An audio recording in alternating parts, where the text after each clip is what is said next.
next guest. It's actually a one-on-one interview, an exclusive interview with Embark. We're talking to the CFO, Richard Hawwa, and Embark is merging with a SPAC. So we thought, well, rather than me do the interview, let's get our SPAC expert here to do the interview. So Chris Katje, a reporter at Benzinga, and Richard Hawwa from Embark. Let's get them on here. Team, there's Chris. Hey, there's Spencer. Richard. Hey, how we doing? Doing great. All right, Chris, Richard, I'm going to leave you guys. The floor is yours. I'm going to see my way out of here. Awesome. Well, yeah, super excited, guys. Joining us at Benzinga's EVCon today, we have Richard Hawwa. He is the Chief Financial Officer of Embark Trucks. The company is going public via SPAC, Northern Genesis Acquisition Corp. 2, that ticker NGAB. So Richard, before we dive into Embark, wondering if you can give our viewers, a bit of a background on yourself in the electric vehicle space. Yeah, no, thanks for the introduction. So it's interesting. My background was really in Wall Street. I spent my entire career as an investment banker. So not nearly as exciting as EV or autonomous trucking. What's interesting is I covered the automotive industry. And as part of that coverage, I spent time with tier one suppliers, OEMs, and many of the big EV names that you can imagine. As part of that ecosystem, you know that there's been a lot of proliferation in the SPAC world, whether it's with LiDAR, radar, or otherwise, battery technology. And I used to spend a lot of time just driving up and down in the Bay Area, meeting with companies. And then as the SPAC phenomenon came across, I found myself knowing a lot of the companies very, very well, one of them being Embark. And when the opportunity came to join, the business and commercial use case, the technology, and frankly, the vision of our founders really resonated with me. And so it was, I left the boring, cushy world of Wall Street to join the exciting startup world of autonomous trucking. Perfect. Great background information there. Love the fact that you were so involved in the auto space. You knew Embark, and now here you are leading the charge as the company goes public. So for viewers out there who may not be familiar with Embark Trucks, can you tell us what the company is all about? Yeah. So Embark is a software as a service company. We're the longest running self-driving truck program in America. And we've had an exclusive focus on this solving the AV trucking problem. And what we do is we partner with carriers. We license our software for a subscription, per mile subscription fee. And we're going to help automate the way freight is moved across the US. A couple other points I would make is I think the business model has been developed to partner within the logistics ecosystem in a way that we've found very receptive with our customers. So we're very excited about what we're up to and the way that we're approaching it. So one of the things, I always look for when SPAC deals are announced is, who are the strategic investors? Who are the strategic partners? And when I saw the slides for Embark, there's some big names attached here. Can you tell us about the strategic investors and partners that Embark currently has? Yeah, and I think one of the interesting things that is our partners is the depth of the relationship. So we have investors and partners with folks like Knight-Swift, the largest carrier in the United States, as well as with shippers like HP. And we've made a few announcements this week alongside collaborations and partnerships with tier one suppliers such as ZF and Cummins, as well as a few others that we haven't been able to announce publicly. But what I would say is it's the depth of what we're doing with those partners is which I find most remarkable, and really working with their teams, not just to have a logo on a slide, but rather to really figure out how do you commercialize the technology in the coming years. Perfect. So, one of the things we talk about, you mentioned, the freight, the logistics market. We know that that is a huge worldwide market, but here in the US, it's a huge opportunity, by itself. And one of the things Embark is focused right now on the US market, where some of your competitors, are looking at this from a global scale. Why is it important for Embark to take the US first approach here to take the lead? Yeah, it's really a great question. I think one of the things that's really differentiate Embark is discipline, focus, and that's across AV trucking. That also is across geography. So when you think about where Embark wants to focus initially, and when you think about the size of the market purely in the US, it's big enough where that focus is best spent in this market. Do I think over time there's possibility for expansion? Sure. But I think for this team and the way that we're trying to get our technology to commercialized efforts, we want to focus in the US. We also look at the challenges that the US market has with the trucking driver shortage. And we think some of the problems that we can solve for the US economy. Freight logistics is just such a critical part of our US infrastructure. And we're here to hopefully help it and help everyone across the entire ecosystem. Aside from, focusing on the US market, exclusively first, what are some other ways that Embark is different than some of your competitors that are out there? Yeah. So I'll point to 3 areas that I think are really different. One, on technology. So we've developed a system called Vision Map Fusion, which relies less on the HD mapping approach. This is really, really critical when you think about working construction zones. And again, when you think of that focus on trucking, unlike maybe in a robotaxi format where if there's construction, you can always just find another route to get from point A to point B. But on a 2-lane highway, there's typically not other routes to go down. And so being able to navigate a construction work zone and this technology, the way that it was evolved from the ground up, is very differentiated. I would say 2 is what we call Embark Universal Interface. This is our platform agnostic approach to being able to partner with multiple OEMs to apply the hardware that's required to run our software. And this is critically important because the statistic is 90% of carriers run of the top 25 carriers run 2 or more OEMs, and 50% of the top 25 run 3 or more OEMs. So it was, again, designed for this sole purpose with that respect.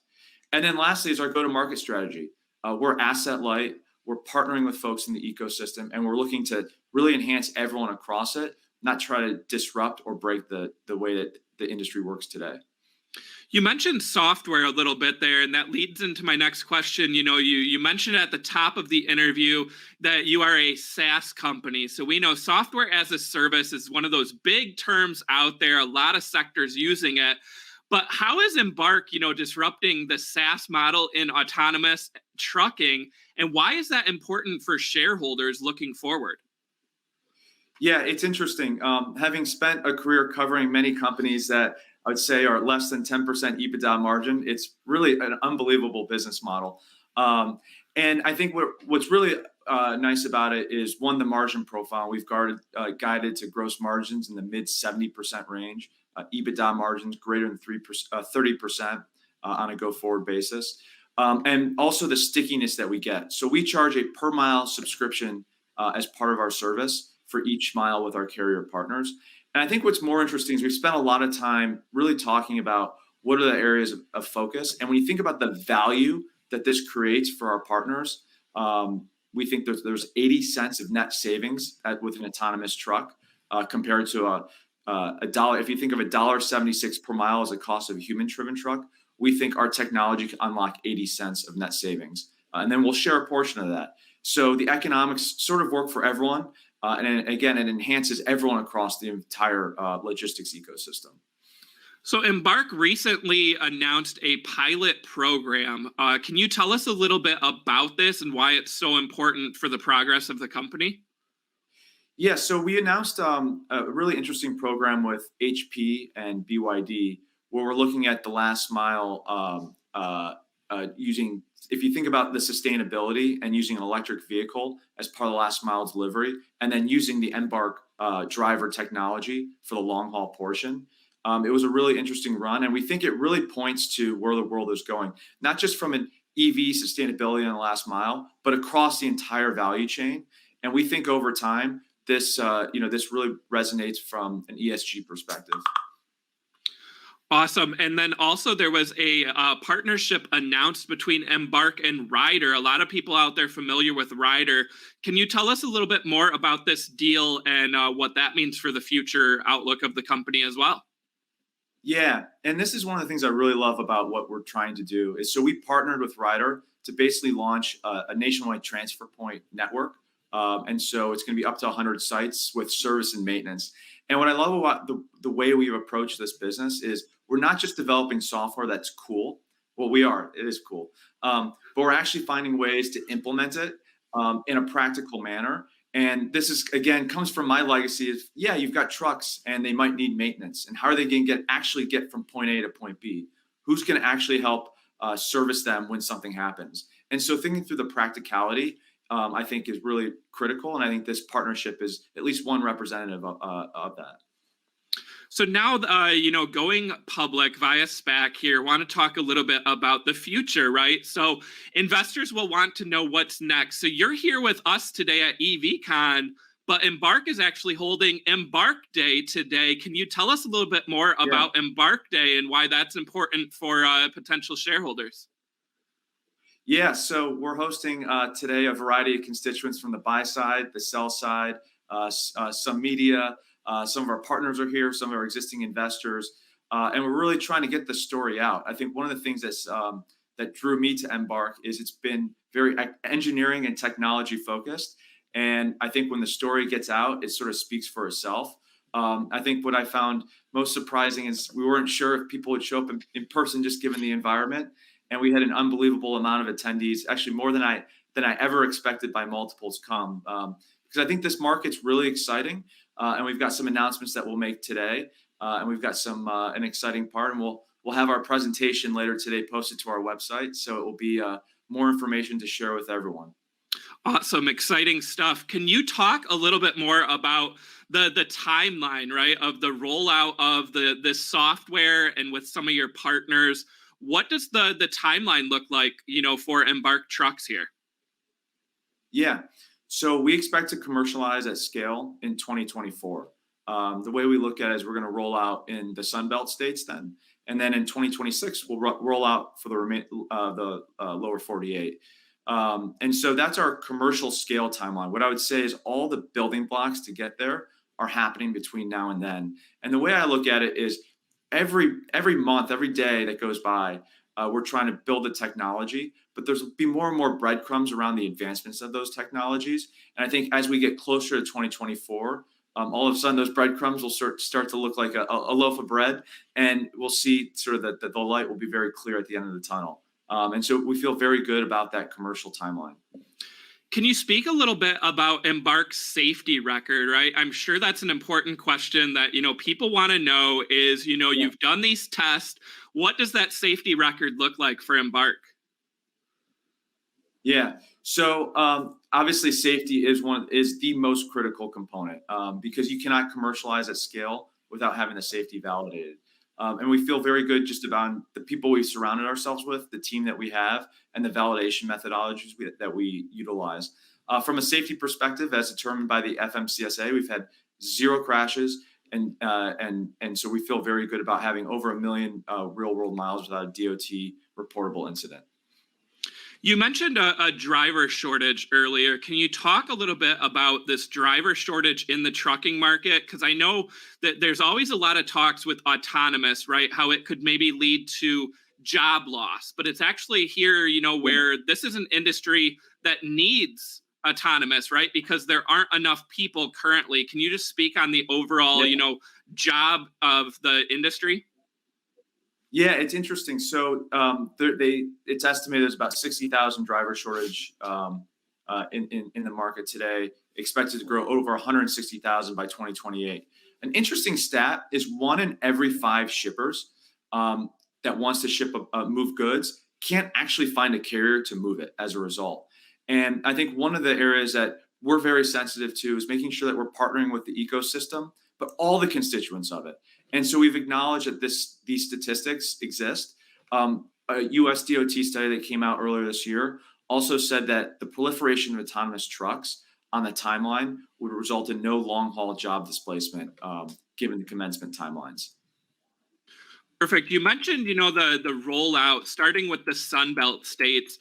Can you just talk a little bit, about why the decision on the Sunbelt and how, the company is going to branch out to other areas of the U.S.? We do have some concerns for some different, weather patterns or stuff. How is Embark attacking that? Yeah. So certainly weather is a part of the Sunbelt that makes that climate an interesting use case, as well as the regulatory environment. What I would also say is when you think about one of the inclement weather challenges that will pose for the northern states is snow. And this is actually where we think our technology in Vision Map Fusion is really helpful for less reliance on the street on the map. And I grew up in Ohio, so I can attest to it. The plow goes through usually like in a weird way, and it ends like a 4-lane, highway or a car ends up going into some random lane where the plow would just happen to go, or the snow melt happens to sort of melt the ice around it. And so we think our technology will actually help accelerate that inclement weather problem. Yeah, here in Michigan, we definitely know all about snow and some of the possibilities, that could cause for this software. But exciting to hear that software is set up for this. We talked about the commercial rollout in 2024, along with going public via SPAC. We do get some financial projections from the company. How do you, make those projections as the CFO? How much of that is from existing partners and customers, and how much of it is kind of, pricing for the future? Yeah. So the way we've looked at our projections and what we've put out publicly for 2024 and 2025 is really based on a few things. One, what do we think the total addressable market is? We calculate that to be about 300 billion miles driven annually today. We then think autonomous trucking is economical for our transfer point hauls at greater than 300 miles, and for direct-to-customer hauls at greater than 100 miles. 86% of the lanes that I mentioned are greater than 100 miles. We then further look at where is our trucks, where will they operate? And so our operational design domain, it's about 80% of those lanes. So we call that our serviceable market. And we actually think that will increase over time as the technology evolves. And so then we look at a penetration rate that we think we can achieve. And when we look at our 2024 numbers, we expect to penetrate just over 1% of the miles required to achieve our projections in that year. And we think as we continue to evolve in 2026 and beyond, our partnership business model is really built to scale rapidly. You mentioned, saving money for your partners. So you're charging, based on the software, that per mile cost. But can you talk a little bit about, why your software is so beneficial for these partners, and the cost savings that they're going to enjoy on the other side of the platform here? Yeah. So we calculate 80 cents of net savings, and that's compared to the $1.76 I mentioned earlier. A big portion of that really is the driver, but there's other costs, and we think there's fuel efficiency, which we think continues to play to the sustainability of what our technology unlocks. But we've also built in additional costs. We do think an autonomous truck will cost more than a truck today. But even with those additional costs, the savings just is so significant and unlocks the value for our partners. Richard, I'm seeing some questions here in the chat from our viewers. There's a lot of talk about weather, right? So I want to turn back to that. Obviously those aren't going to be your first states, but what does the timeline look like for testing, in some of these states, with snow and different weather patterns? Yeah, so we're focused on getting commercial scale in 2024. We're obviously building the system today, so that we're not going to have to go back and rebuild it. The benefits of Vision Map Fusion that I mentioned. And so we've got a roadmap on the technological milestones to get to commercialization. And we think through some more inclement weather scenarios, that will just add to that roadmap, but that will be post-commercialization. And like I said, I think it's been built with this sole purpose and this sole focus in the U.S. For trucking. So a lot of the challenges that we experienced early on, we're sort of building the stack so they can solve in the future, and we're not going to have to come back and rebuild them. Have an interesting question here from Randy in the chat. Have you considered this technology for online teaching where students may start losing focus? So, to train truck drivers, is this a platform that could be used for teaching them before they hit the road here? It's interesting. It is. So we have in our trucks today, we actually have safety drivers. And so a lot of them have spent many, many years in the trucking industry. And I actually heard the best anecdote. So I actually learned from them more just, how does the industry actually work? And what can they teach, and where will jobs go, and how can you use this technology for teaching, sort of new students. But what's also interesting is I was with one of our operating safety drivers yesterday, and the truck actually acted in a manner after getting cut off that a human probably would not. And the car drove by, and instead of saying something mean, actually waved and gave a thumbs up for not cutting them off because the truck acted in such a safe manner. That is an awesome story. Yeah. My other question here, going back to the start is, obviously Embark chose the SPAC route. How important and why the decision to go public via SPAC over maybe a traditional IPO here? Yeah. So the company evaluated all alternatives as they should prudently. I think the partnership that we have with the Northern Genesis folks, I think, is very strong. They bring an owner-operator mindset, which I think will benefit us. And we felt it was a good way to pull forward the funding that's required. As a former banker and as a CFO, I certainly evaluate the balance sheet in depth before I joined. And so even absent, this capital raise, which we're still very excited about, we're in great shape. Richard, we talked about, Embark Day being held today, a presentation coming out. You've announced some recent partnerships, the pilot program. As an executive with the company, what are you most excited to see from Embark over the next couple of years, and what should shareholders be looking forward to? Yeah, I'm just excited to see the continued growth in the business. This is a very mission-driven organization. Everyone's very focused. As we were preparing for Embark Day, everyone pulls their weight. We don't hire and grow for the sake of growth. We hire and grow for the sake of purpose. And that's what I'm really excited to see, is really the hard work that this team has put in for 5 years. Really starting to see it proliferate. And we're already starting to see a lot of those breadcrumbs today. Awesome. Well, I think that's going to do it for time. I got Spencer here now, so I'm guessing that time is up. But again, for viewers out there, Richard Hawwa, the CFO of Embark Trucks, going public via SPAC, Northern Genesis acquisition to NGAB. Richard, thanks so much for joining us at EVCon this year. Thank you. Good luck with the rest of everything. Thanks, Richard.